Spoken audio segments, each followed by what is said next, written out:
Nah, di sini kita masuk ke penjelasan statistik parametrik uji beda. Statistik parametrik uji beda terdiri dari 3, yaitu one sample t-test, independent t-test, dan paired t-test. Nah, statistik parametrik itu apa sih? Yaitu ilmu statistik yang mempertimbangkan jenis sebaran atau distribusi data, yaitu apakah data menyebar secara normal atau tidak. Statistik parametrik digunakan untuk menguji hipotesis dan variabel yang terukur. Dengan kata lain, data yang akan dianalisis menggunakan statistik parametrik harus memenuhi asumsi normalitas. Uji beda atau t-test adalah pengujian hipotesis terhadap suatu data yang dilakukan dengan teknik analisis komparasi data yang bertujuan untuk mengetahui ada atau tidaknya perbedaan antar suatu variabel atau sampel yang diteliti. Jika ada perbedaan, maka dilihat apakah perbedaan itu signifikan atau hanya kebetulan. One sample t-test merupakan analisis perbandingan untuk membandingkan rata-rata sebuah sampel atau variabel dengan rata-rata populasi yang sudah ada. Hipotesis dan kriteria.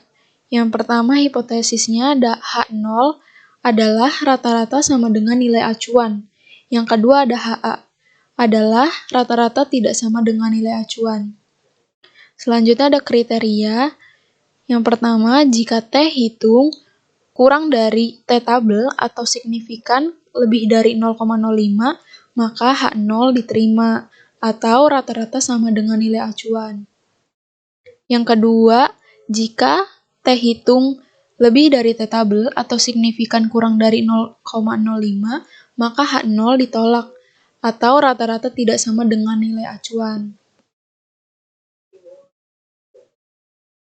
Kita langsung masuk aja ke contoh kasus one sample t-test. Seorang peneliti membuat dugaan yang menyatakan bahwa nilai rata-rata berat badan mahasiswa FEB-YARSI angkatan 2019 adalah sama dengan 55 kg. Atau bisa kita sebut ini dengan nilai acuan. Penelitian ini bertujuan untuk menguji hipotesis rata-rata berat badan mahasiswa FEB-YARSI angkatan 2019. Dalam kasus ini, peneliti memilih melakukan pengambilan data secara random atau acak dengan jumlah mahasiswa FEB-YARSI angkatan 2019 yaitu sebanyak 10 orang mahasiswa.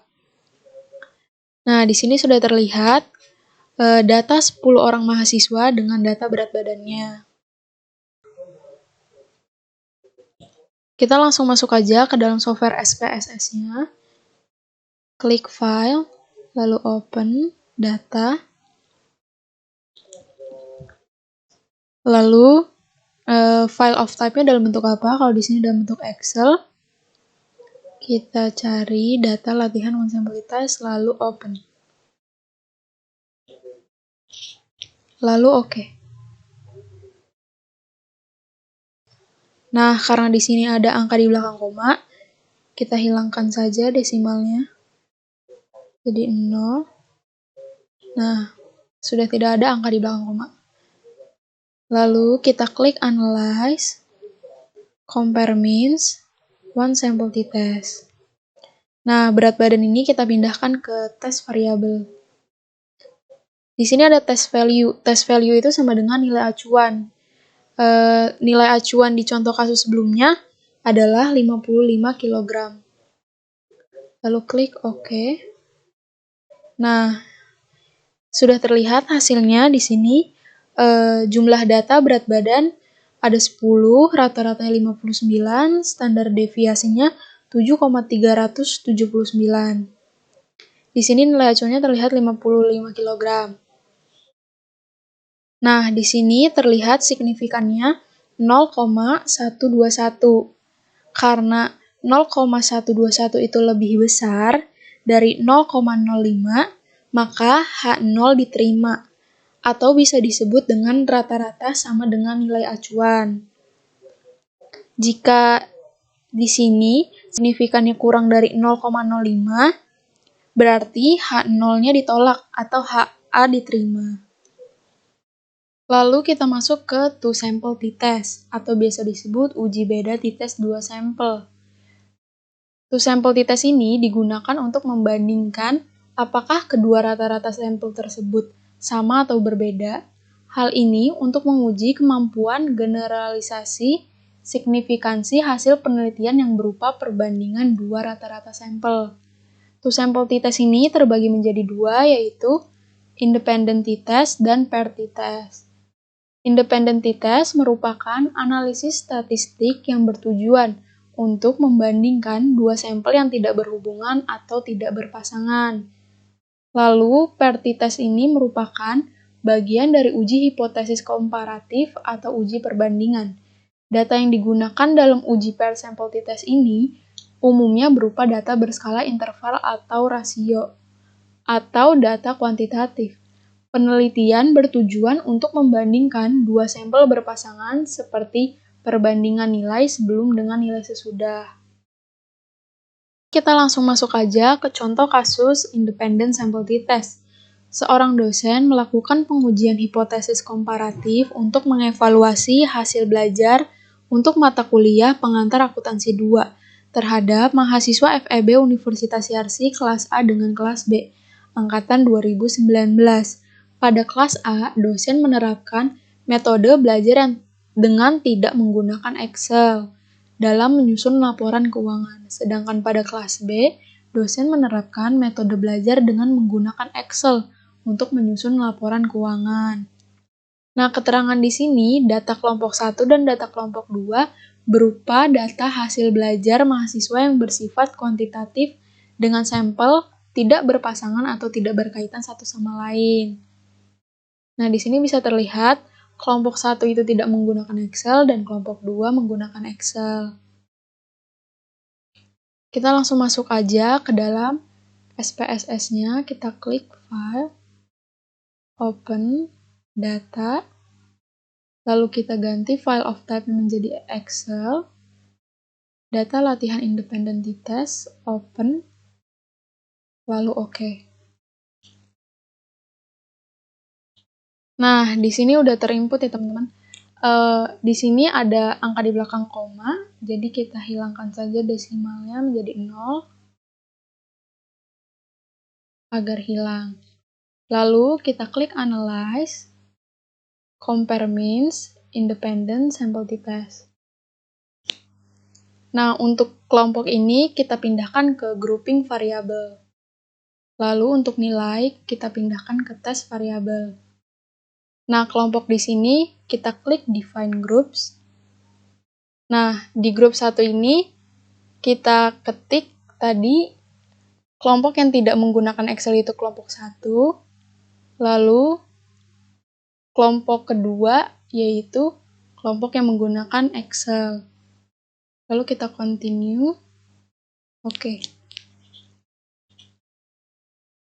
Di sini hasilnya sudah keluar.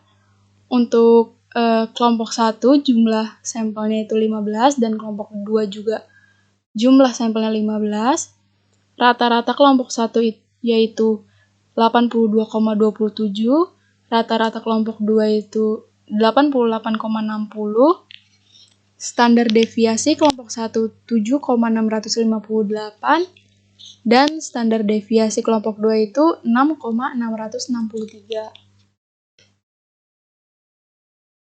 Nah, untuk di sini terlihat signifikannya 0,582. Karena signifikan 0,582 itu lebih besar dari 0,05, maka di sini data yang kita pakai adalah equal variance assume. Nah, jika signifikan di sini kurang dari 0,05, maka data yang kita pakai adalah equal variance not assume.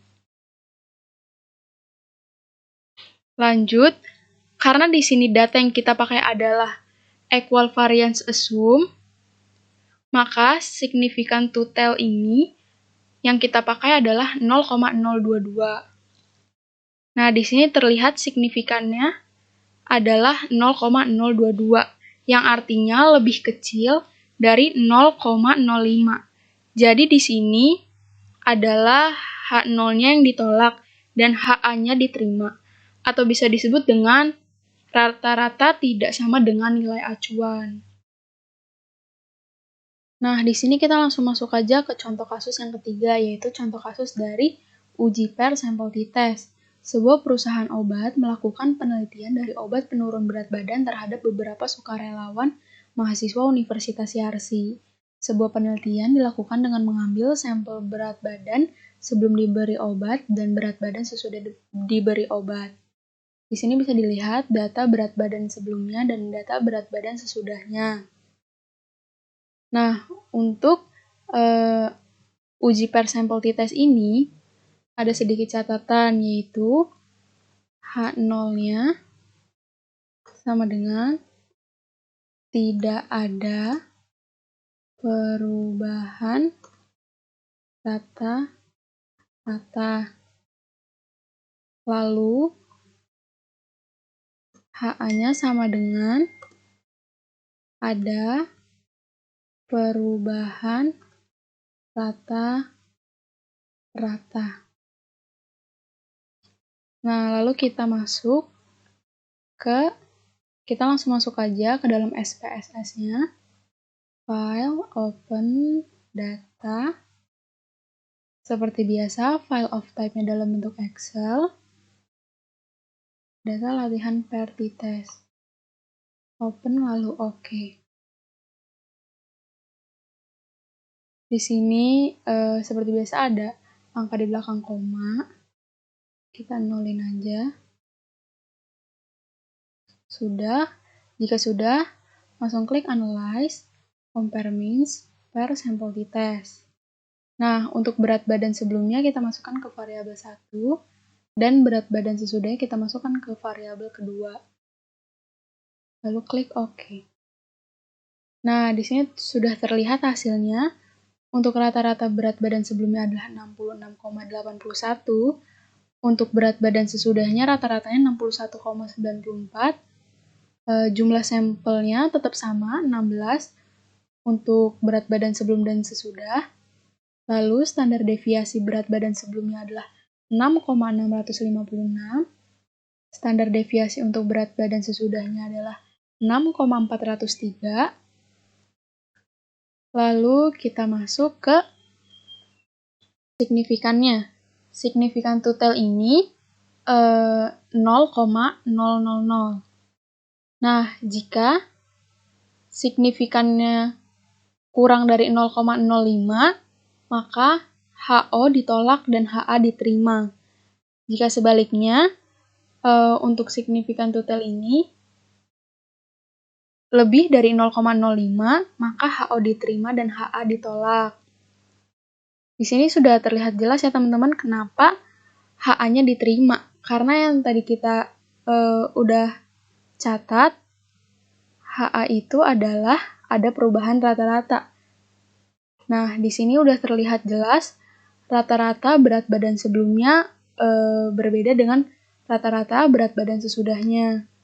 Dari 66,81 menjadi 61,94. Sekian penjelasan dari saya, kurang lebihnya mohon maaf. Wassalamualaikum warahmatullahi wabarakatuh.